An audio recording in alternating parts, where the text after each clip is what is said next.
Baxter, known as Annie, was born in 1864 during the Civil War and later moved to Carthage, Missouri, where she began working at the Jasper clerk's office. Through hard work, determination, she became a deputy clerk in 1885, overcoming challenges in a time when women were not expected to hold such positions. Even after marriage, Annie returned to the public service, proving her capabilities and commitment to her community.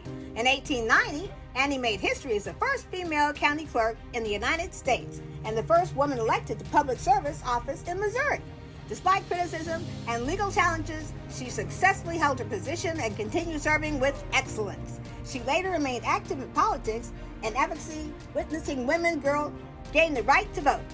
Annie passed away in 1944, leaving behind a powerful legacy of perseverance and leadership. But I invite you to exit the trolley and hear Annie's talk. Everyone did. I was born on March 2nd, 1864 in Pittsburgh, Pennsylvania. So when I was born, the United States was in the middle of the Civil War, and in Missouri, the Missouri Pacific Railroad did not yet extend across the state. So people had to go across the state in horse and buggy, and there were large parts of the state that are developed now that were still wilderness. So when I was 12, me, my parents, and my two siblings moved to Carthage, Missouri from Ohio. So the years passed, and when I finished high school, I took a job working at the Jasper County Clerk's office. So I did such a good job that they made me a deputy clerk in 1885 when I was only 21. So I met Charles Baxter when I was living in Carthage.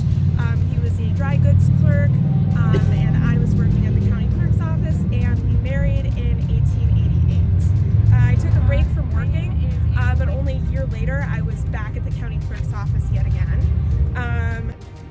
So some people argue that since the county clerk, again, had always been referred to as a man, no woman could hold the office. Other people argued that since I was a married woman, it was improper for me to handle legal matters. So my opponent, Julius Fisher, sued for me to be removed, but in 1892, I stood victorious and I retained my position as a county clerk. Now, at this time, you have to remember, I was born in 1864. So at this time, the time that I was elected, I was only 26. So here's a photo of me from when I was in office. Wow. Yeah, this is from it's on her Wikipedia page, but it's women of, it's a publication from the Frances Willard, one of the people who was a national suffragette. So having already worked as a deputy clerk, I knew all of the inner workings of the county clerk's office, and I was praised as an efficient worker.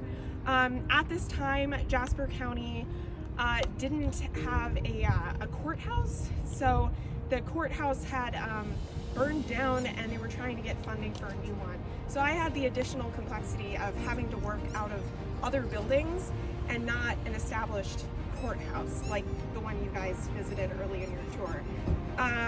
So I oversaw a pretty large office with limited resources, and I came to be known for my skills as Colonel Baxter. I became so well known that Joplin named a street after me while I was still in office, Annie Baxter Avenue, and that street is still around today. At the same time, people criticized me for hiring my husband Charles as a deputy clerk and for raising my salary. Stepping out of being Annie for a minute, to be fair to her, the salary was pretty low. Moving on. I lost my bid for re-election in 1894. There were sort of general changes in the national mood that also contributed to that. In 1908, I moved from St. Louis to Jefferson City, and I made it my home for the next 3 decades. So I knew the Secretary of State who had been elected in 1908, Cornelius Roach. He had owned one of the local newspapers in Jasper County when I was elected county clerk.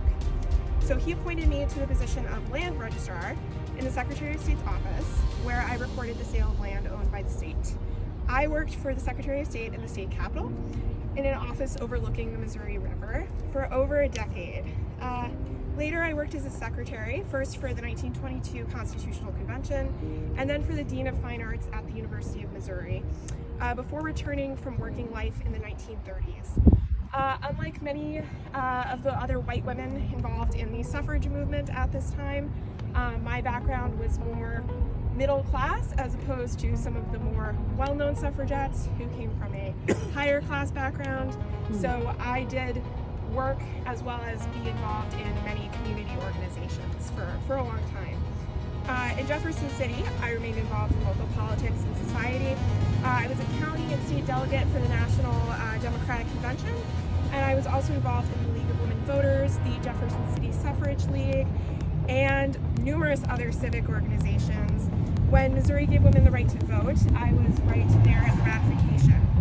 At the time, Missouri ratified the 19th Amendment in July 1919. It had been almost 30 years since I was elected to the office of county clerk.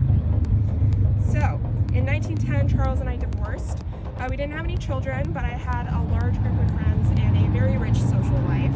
After a long life well lived, I passed away in Jefferson City at the age of 80 in 1944. You can go visit my gravesite. It's in Riverview Cemetery. In addition to Annie Baxter Avenue in Joplin, my face is also included in a mural at the Jasper County Courthouse, completed in 1976. In 1990, Missouri Southern State University established the Annie Baxter Award in my honor, given to Missouri woman who contributes to her